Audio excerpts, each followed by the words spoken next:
So growing up, there was only one type of relationship. A man and a woman meet, they live happily ever after, or in a very disastrous situation, they get separated. And then when I moved out and I grew older, my world expanded and I thought I had quite a good, healthy grip until I remember about 4 years ago, maybe 5, a friend of mine, on New Year's Eve, we were quite hammered, as you are, and I asked him, I was like, where is your girlfriend? They'd been together for about 7, 8 years at the time. And I must say, they were like, they'd walk in and everyone would be like, I want a relationship like that. Like they were just ideal in every sense of the word. And then he said, she's spending it with her girlfriend. And I looked and I was like, what? He goes, oh yeah, we're trying out this thing where she is dating a woman and I'm also kind of seeing someone, but not really, but it's her because she is bisexual and there are certain things I can't give her. So our sex life was suffering. And before it seeped into our relationship, we decided to go down this route. I remember thinking, uh-oh, this is the end of them. They're in trouble and they are too afraid to let go. But over the years, their relationship kind of like continued flourishing. They had kids, they got married. And currently, they've decided not to do the open relationship anymore. But the last conversation I had with both of them was that it saved their relationship. That was the first time. And ever since, more and more of my friends, in a hush-hush way, not in an open way, have been telling me they're in open relationships. And seeing how those relationships are working, most of them, has made me think maybe I'm the problem. Maybe it's my worldview that's limited. And let me tell you, I do not like to be challenged that way because I like to think that I've got it all figured out, which I clearly don't. For me, it's still a bit odd. I don't know. I'm still like not quite sure if I'm secure enough, maybe, if I'm mature enough.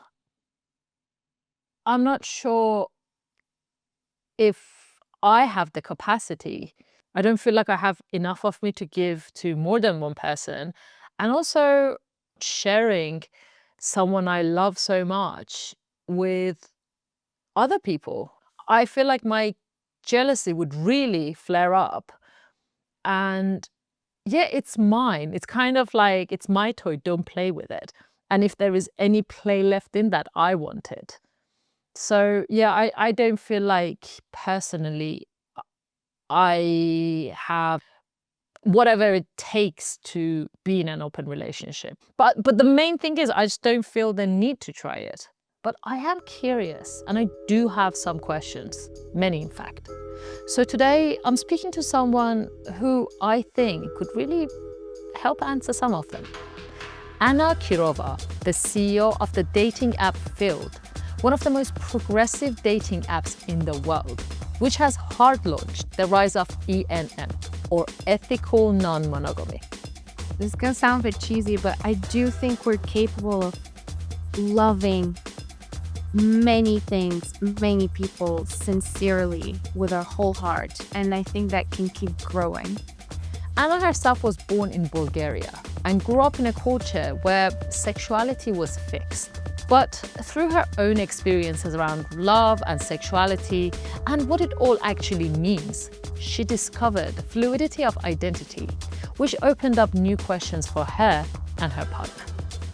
From these questions came Field, which has now grown into a global community with millions of users offering more than 20 identities to choose from, and has tracked the rise of ethical non-monogamy and open relationships around the world.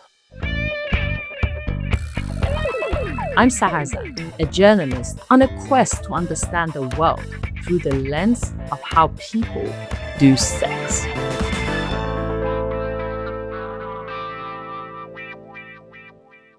And I'm going to be honest with you, when it comes to open relationships, I'm a bit of a skeptic.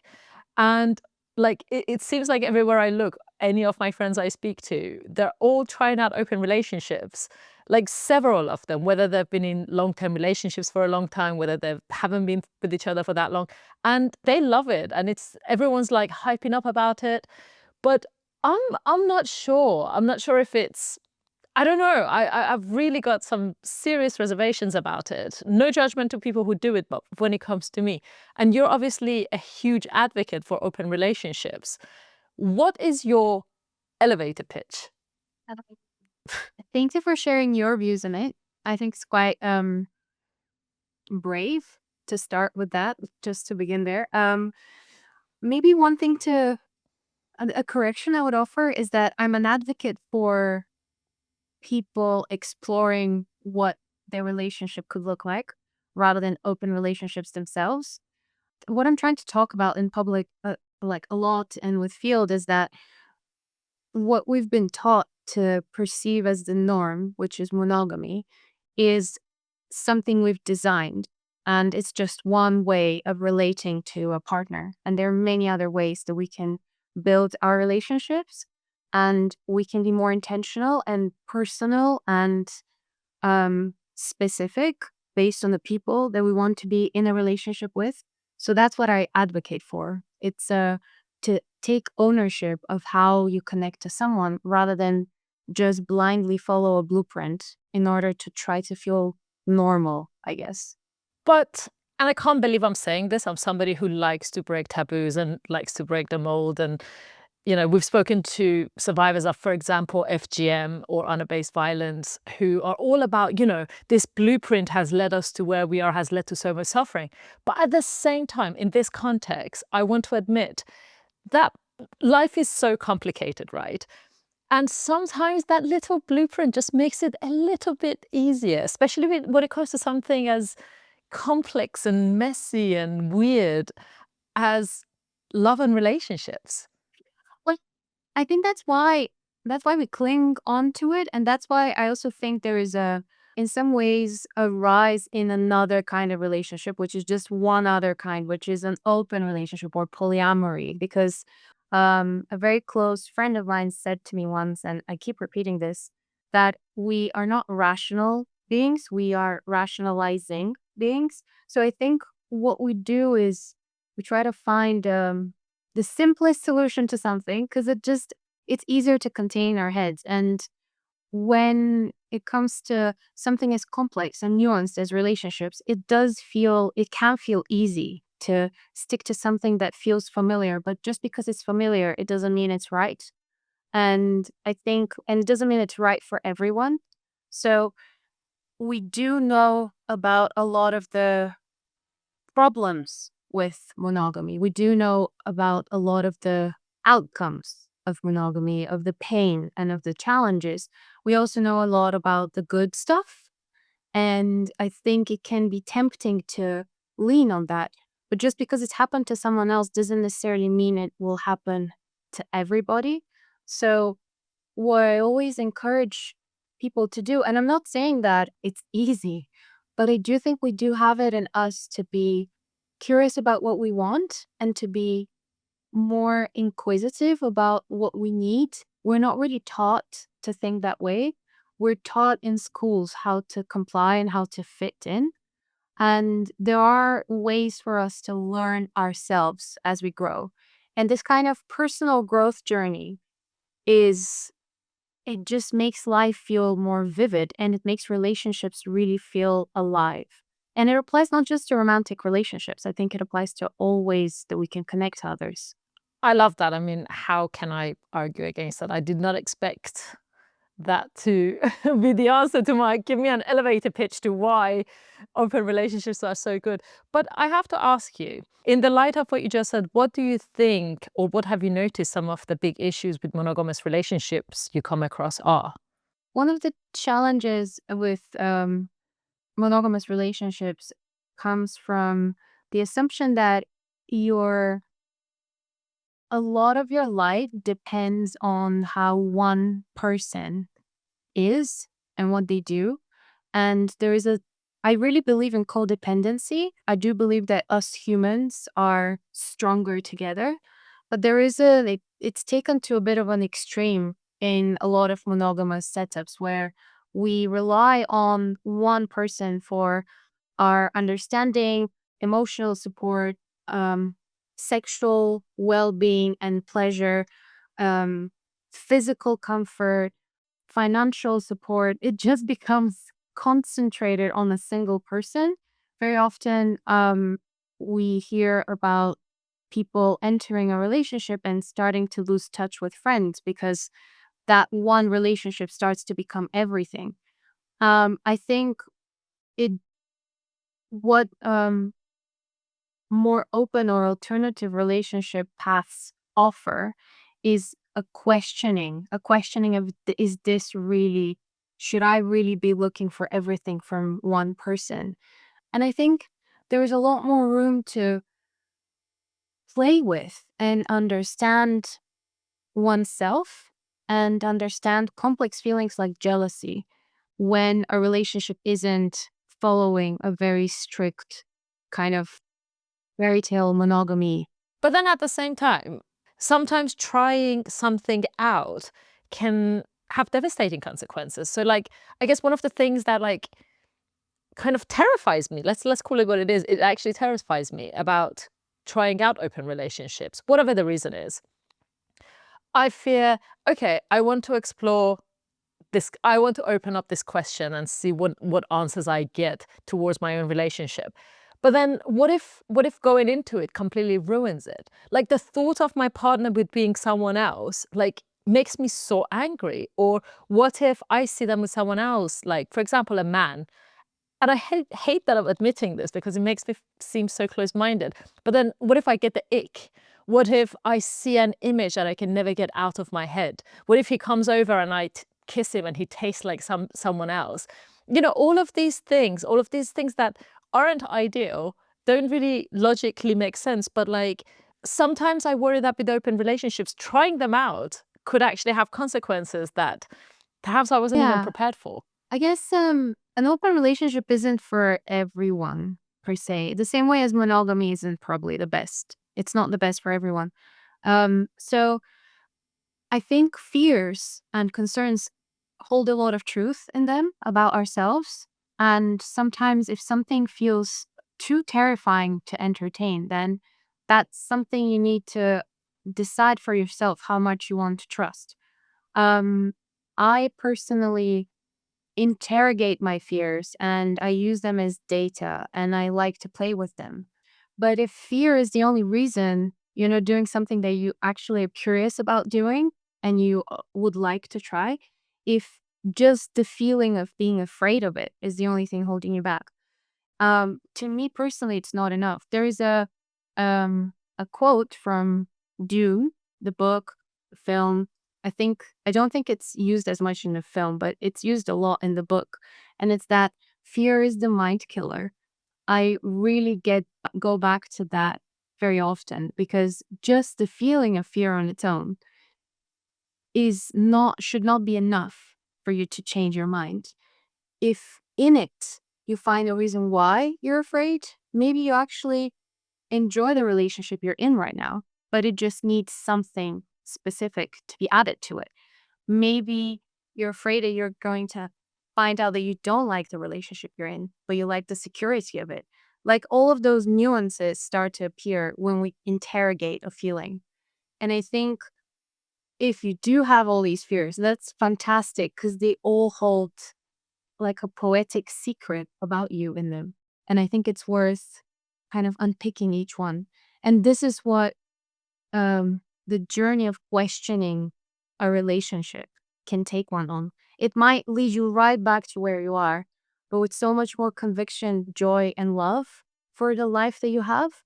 It might also take you to a completely new land. But that kind of growth in the process of understanding oneself is the real stuff to me. That's the magic in it all. That's what it offers. I guess why would people want to get into open relationships? Like, for example, how did you get into it? Why was that the thing, the cliff you decided to jump off per se? Mm. Everyone has their own personal reason. For me, personally, I've never really fully understood monogamy. I come from a very traditional family. So my mom and my dad were together since high school. They were high school sweethearts. They were also like one of those couples that is on photographs in the high school because they were really good students. So you have like all that kind of Disney magic around them. No pressure then. You had no pressures growing up. When I met my high school boyfriend, I thought I'm gonna die with him. Like that was it. So that's the kind of um background I come from. And I never really but in all of this, when I had my first relationship, like my serious committed relationship, I kept having feelings for other people and I just thought that will mean I might be a cheater one day. That like I remember being in high school, well, quite old by that time, maybe 19 years old or something, sitting on a bench, really enjoying a conversation I had with a man, with a boy man. I thought as a man at the time, but it's definitely a boy. Talking to him and feeling quite interested in other people and in him and in the people that I met through the crowd that he introduced me to. And that didn't affect my feelings for my partner at the time at all. If anything, I wanted to discuss it with my partner. But of course I didn't. I didn't do anything with this other person. I thought that would be crossing a line. And then it happened again when I met Dimo. It happened again in a different way. I liked a woman this time, and I really felt attracted to her, and it didn't interfere with my feelings for Dimo. But my assumptions were that I just I just have to be with multiple people, which would mean cheating because I didn't know what else there is. Either cheating or just being like, how is it called? A serial monogamist? Like you just spend time with one person at a time. Um, and that's when I discovered that there are other ways that you can relate to people. And I started really questioning and digging into the history of monogamy and why we cling on to it. Why do we have an ideal about it? It all starts from I mean, its origin are quite administrative and contractual. And it carries a lot of, um, I guess, comforts of shared ownership and responsibility, but not necessarily any kinds of commitments around love and feelings. That might happen to some people, but it's not universal. Because monogamy came essentially from the agricultural sort of, I want to say revolution, but like as soon as agriculture happened and it became about land ownership and wealth, that's when monogamy, as far as I know, Yeah, started, and right? then we with time, we also idealized it. We started to turn weddings not just like from arranged, clean kind of arrangements to a dreamy fairy tale because for some people it really was that, and I think it's become a kind of thing to strive for. But if you strive for that, you doom so many people you can get to know openly without putting that weight on them to be the perfect one, to be the one that you're gonna die with. I just think it's so much pressure.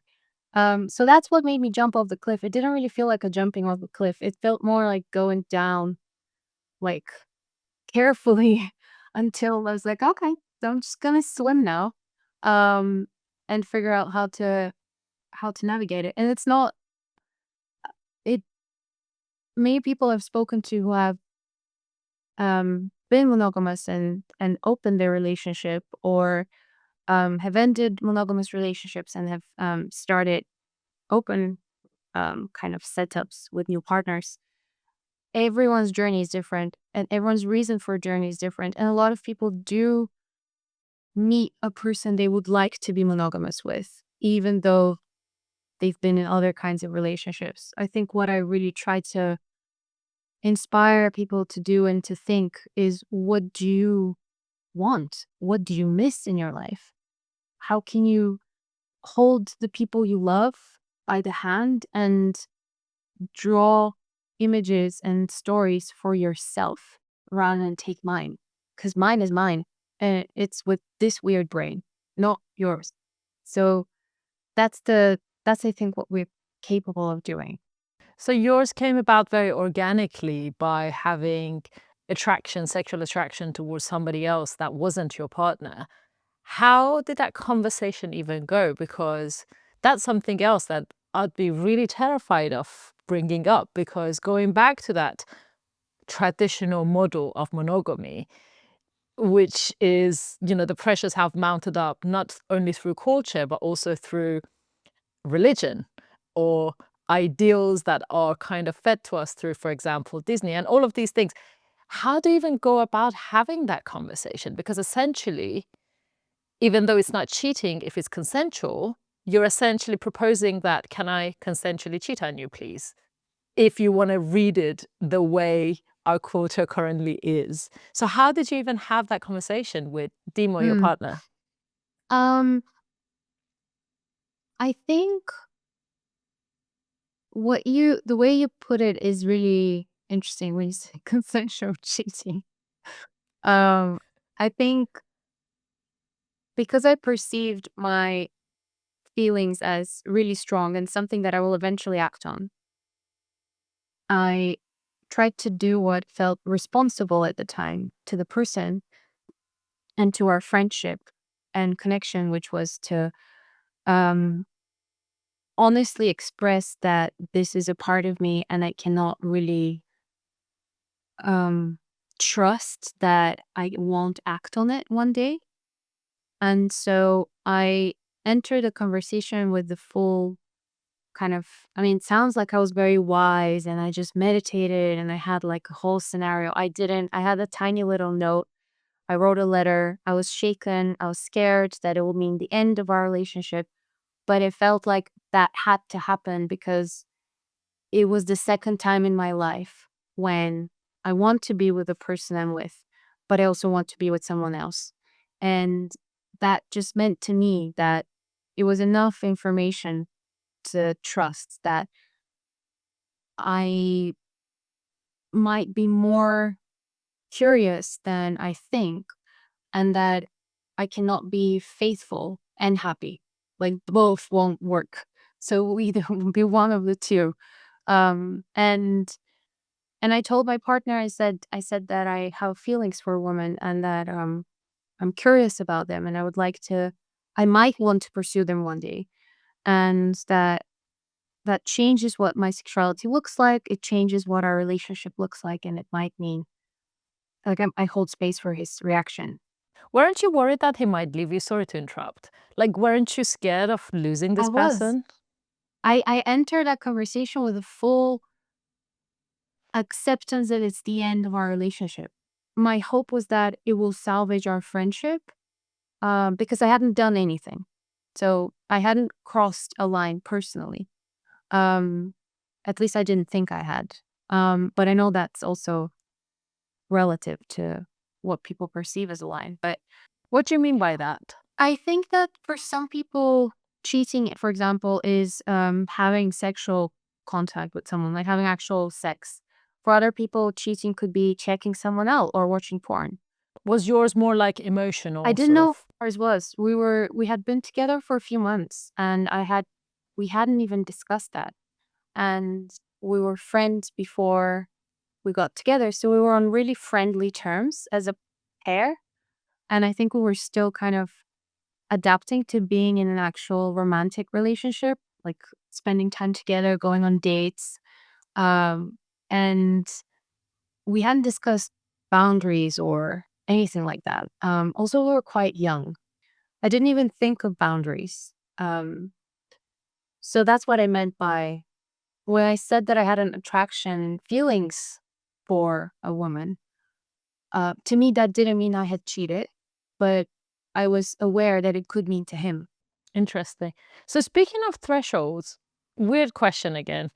You're so kind and generous. I feel like I can ask questions without you judging me too much, hopefully.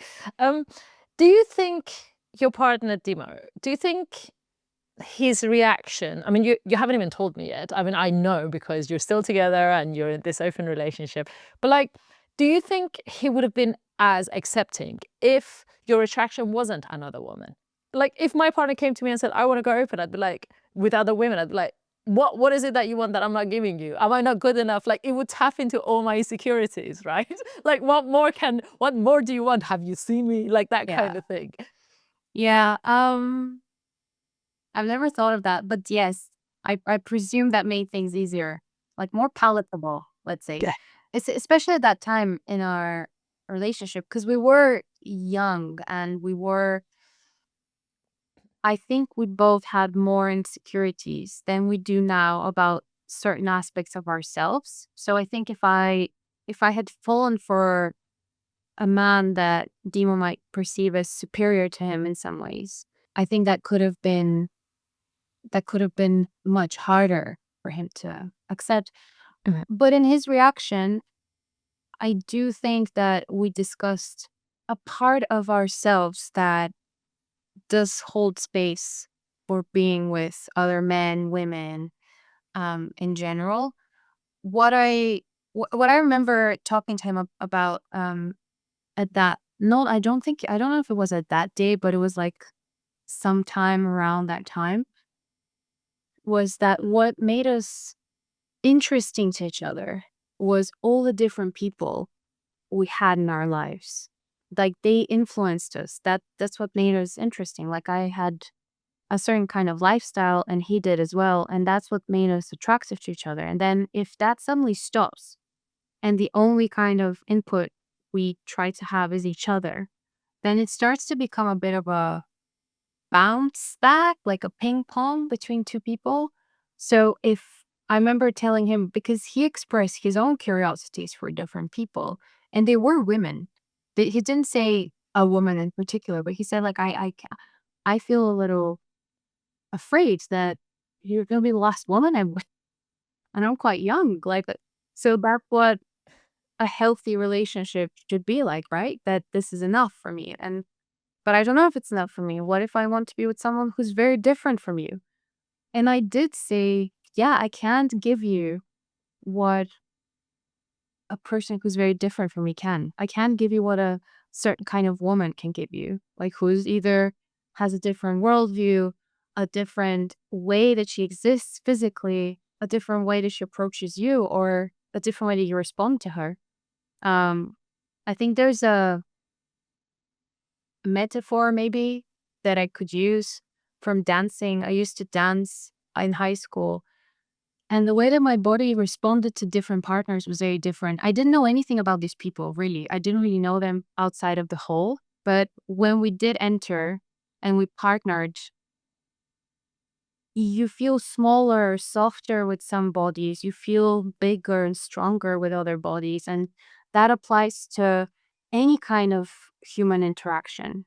And like withholding that from myself just felt cruel and unfair. And I think it felt cruel and unfair to Demo too. And that's where our conversation began. But I do think, to your point, it probably did make the entry softer because there wasn't that much threat, maybe. I love your analogy of dancing partners. And you know what that provoked a thought in my head because I keep asking myself, I'm like, what's your problem? Why what's your problem when it comes to open relationships for me? And one thing that I think I would struggle the most with is the emotional side, right? And when you were talking about dance partners and how your body responds, brilliant, right? And I definitely see that working in a situation where you can separate sexuality and feelings. But then they usually are so intertwined. And I'm saying this based on no research or data whatsoever, but I guess most people can't really separate the two. So how do you manage that? How do you manage forget jealousy, but like because relationships are so delicate. How do you manage keeping that love sort of I hate the word pure. There is no such thing, but how do you keep that love for yourself? How do you feed the love between you when you're dividing that with other people? It just feels like such a huge risk. I think maybe there is a bit of an assumption that love comes from a tank and has like a liter or whatever, and you can only give so much. And then once it passes like 700 milliliters, that's like big love. And then we give like bits from others, but it's a liter. Um, I think maybe some people feel that way. I don't know. I personally think that this is gonna sound a bit cheesy, but I do think we're capable of loving many things, many people sincerely with our whole heart. And I think that can keep growing. But again, I can't speak for everyone. Like I don't know how different people's capacity, I guess, feels to them. Because love can have different dimensions, right? There is the love, like I can say I love humanity, but in terms of how much time I have or commitment or attention or interest or all of those things, that probably has a limit because we are limited by time and energy. I do believe that we should be with people because we choose to be with them, not because we have chosen. So you choose to be with your partner every day. You choose to be where you are every day. I think we can afford that, and we can afford to do that responsibly as well. It doesn't mean that I wake up after 10 years and be like, okay, I'm out. Everything, like, we have to be graceful and we have to be um, gentle with people because, as you said, relationships are really delicate. And people are delicate, especially the closer we are to someone, the closer we are to like the softest parts of their hearts. So we should be treating all of this carefully, but we should also be choosing to be with the people we are and not kind of riding a wave of inertia, and being with someone out of pure familiarity and comfort.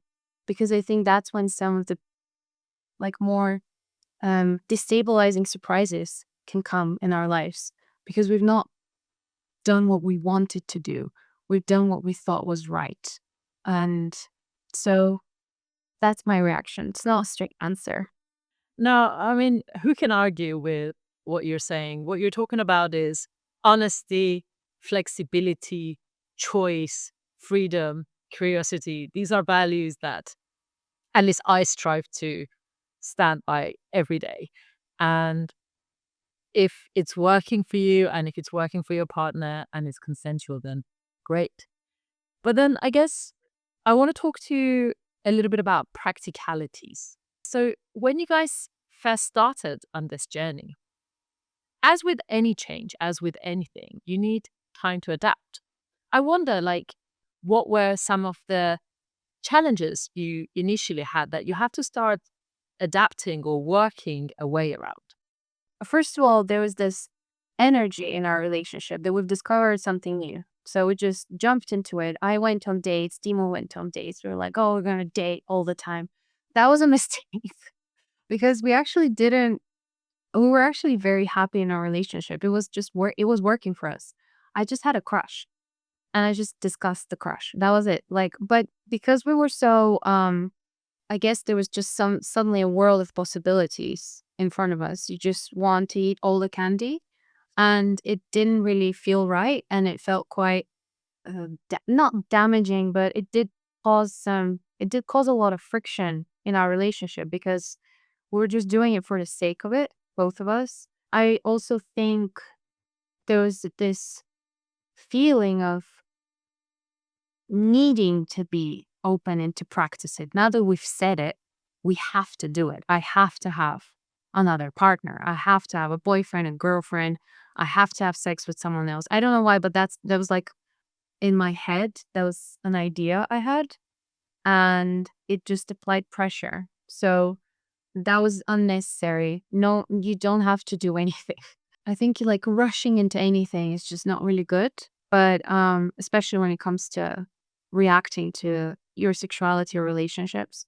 Because I guess like that makes sense. If for example my partner came up to me and said, I have a crush on someone, let's go open, and they put a and from the sound of things, you and your partner were friends long before. So you had an understanding and they put up forward a very good case. I'm like, all right, let's go for it. The human side of me would be like, oh, so they fancy someone. I have to like prove that I can be with other people too. I don't want to miss out. I don't want to be the loser in this situation. And I guess as much as we want to say that, we're better than that, we've grown, we are self reflective, jealousy is a very human emotion, right? So I totally understand how things led to that. How did you and do you now sort of manage jealousy or that competition, that tit for tat? Oh, so you slept with that person. I need to sleep with that person. My relationship to myself is very important to me.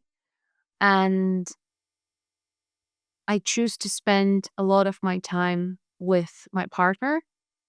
And I want to be a good partner to him. I want to listen to him. So I make those choices.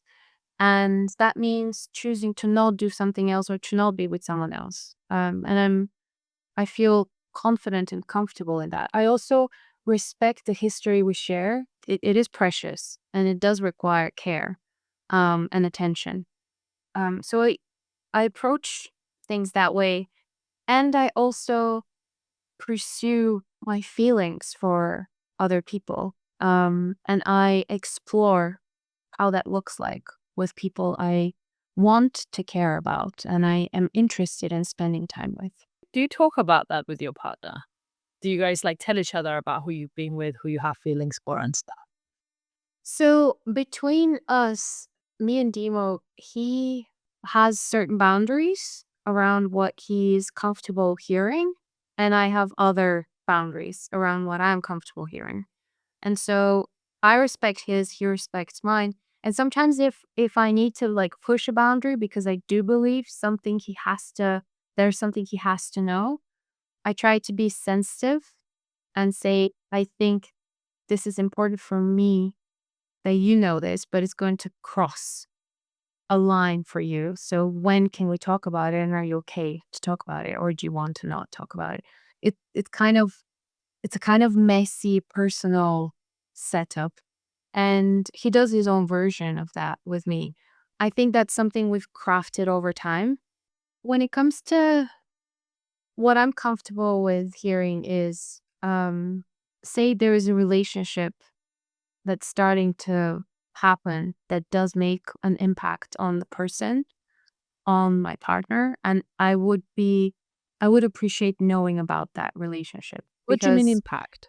say you meet someone that really does start to influence your life or you want them to influence your life. You want them to stay longer or you want to talk to them more. I would feel good knowing about that because I will feel that change. And if I don't know where that change is coming from, but it will feel like there is a part of you that starts to become really mysterious and inaccessible to me. And it feels better for me to know. I don't know if that's a boundary necessarily, but it is uh, something I've gotten to know about myself that's made me, and that I've managed to articulate that has made me feel closer to people once I communicate it and they respond to that. Were there boundaries that suddenly didn't work for you that you had to actually be like, you know what, I'm not okay with this? Yes, there were. Maybe one of the stories, I guess, I do feel comfortable sharing. And because it was a journey for me to understand that too, was like during the pandemic, it was just the two of us, right? In a home. It was all us all the time.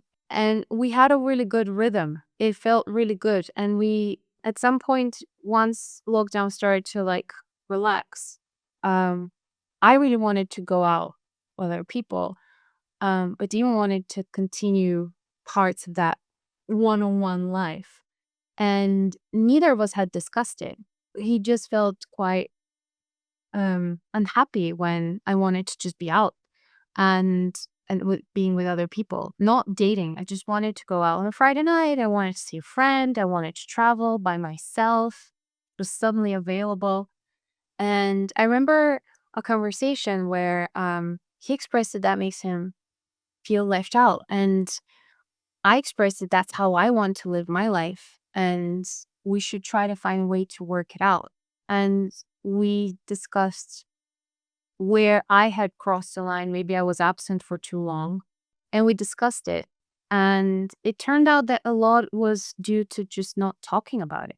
Once we had spoken about it, I don't think our lives changed that much, but we both understood each other's motivations. And that was one of the most important conversations we had in years. So it didn't have to do with sex, partners, or anything like this. It had to do with how we choose to spend our time and how much of it we give where. And it was very, very important and helpful.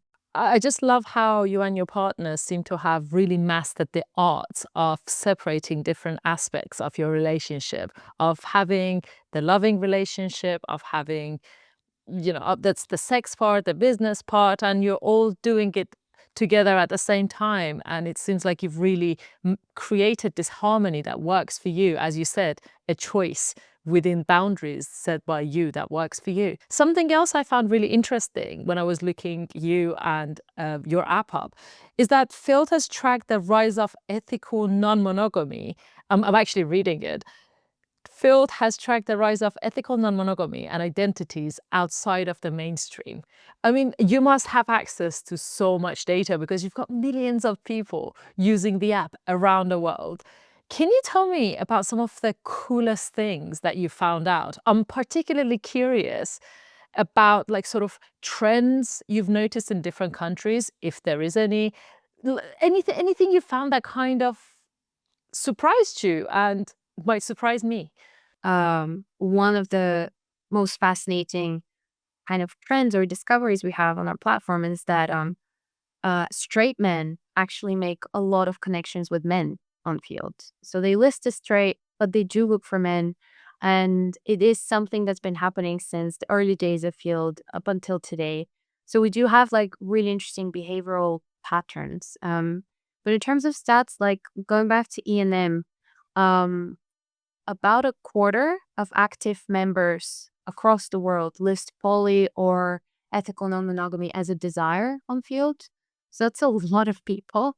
And in the last 3 years, we've seen over 550% increase in active members mentioning that in their profiles. So this has not been us campaigning for ethical non-monogamy or polyamory. It just reflects such a widespread and active interest in that. And we have really, I think, maybe one of the most fascinating stats to me relate to how people use different desires, and especially if we look at people of different age groups. So for example, women between 40 and 50 have a very similar desire, use very similar desire tags as younger women, which is something that we were asked this question with the assumption that it will be different, but there's actually a lot of similarity. Desires include role play, toys, rough, and even a desire tag like brat, which is like, something that is in the cultural, like was popularized by Charlie XX last year. So like different age groups respond and react in different ways. But when it comes to women in certain groups, there is a lot of similarity, and women who are a bit older still want to pursue a lot of exploration and a lot of like really interesting sexual experiences in particular. And they're very open about it on the app. You have to send me this data. This is so fascinating. I guess I have to give in to the inevitable and to let you go. But before you go, what tips do you have for those who are actually considering going open? What are some of the main things people should consider to make this work for them? If it's a person in a monogamous relationship and one person is considering that this is something they want to do, my advice would be to be gentle and to hold space for any reaction from your partner, because just because it's something you want to do doesn't mean it's not going to surprise them or it's not going to affect them. So communicate what you want, but also hold space and be patient. But also articulate it as something that you are curious about and explain why. If it's a couple, I guess, who want to go into this world, um, my suggestion is similar, just over communication. There has to be conversations all the time, and they don't have to all be comfortable. And they can start and end. Sometimes we can allow a conversation to go deep if we contain it. If we say, let's have a deep conversation and let's end it now. And once it ends, we can sit down, watch a movie, be silly, and all of this. And it does really help. Some people even suggest having like a little carpet on the floor and sitting on the carpet. And that's like the deep carpet, where everything can be heard and seen. But once you go out of it, you go back to your life. And then if it's someone who is single and wants to be in an open relationship, my advice would be to understand why. Why is that important to you without even meeting anyone first? Would that limit the kinds of humans you can meet? And maybe a tip would be to show up as you are and really be curious about the person you're going to meet, and then design and build how you connect together rather than have that as like a kind of strict rule, because that could be quite limiting, could be as limiting as I believe monogamy to be for some people. So I hope that helps.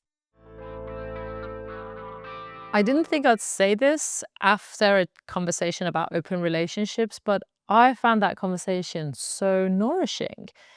What I found quite surprising about her is that I expected someone who has a whole app dedicated to open relationships and finding partners would come in and go really hard and heavy, like a lot of my friends have who are in open relationships, and be like, oh my God, it's amazing, it's the best thing since sliced bread. But she was really matter of fact about it. And the fact that she comes at it from the values that I find incredibly relatable, I'm sure a lot of other people would: freedom of choice, boundaries, respect, honesty. The fact that that is her starting point, and if it leads to an open relationship, great, don't limit yourself. That's definitely something I massively related to. Allowing room for those values to flourish in a relationship, allowing them to flourish, i.e., talking about what works for you honestly and what doesn't, and also making room to hear that from your partner. Over communicating, especially when things are uncomfortable, is definitely something that I can take away in any relationship, not just the sexual or romantic relationship. Though, am I ready to go out and jumping into an open relationship? I'm not sure. I still don't think it's for me. But if that conversation showed me anything, is that that's okay too. If there is a need, if there is a curiosity, as long as it's consensual, you're open and honest, go and do it. But for me, I think I'm still good. As you can see from my very messy bed, this episode is now done. I'm still not done with exploring the world of open relationships. I'm still on the wave, and in our next episode, I'll be speaking to another fascinating guest, and I promise you it's going to be a really good one, continuing the conversation about open relationships. We're also, in the meantime, going to share some of the very interesting facts, data, and research from field on our socials. You can find us on Instagram, TikTok, and YouTube. And I really want to hear from you too. Let me know in the comments. If you haven't tried open relationships, perhaps because you're too scared to, tell me why. What's worrying you? What's stopping you? And if you're in them, what's so great about them? We look forward to hearing from you. In the meantime, please like and subscribe our podcast wherever you get your shows, and I look forward to seeing you in our next episode.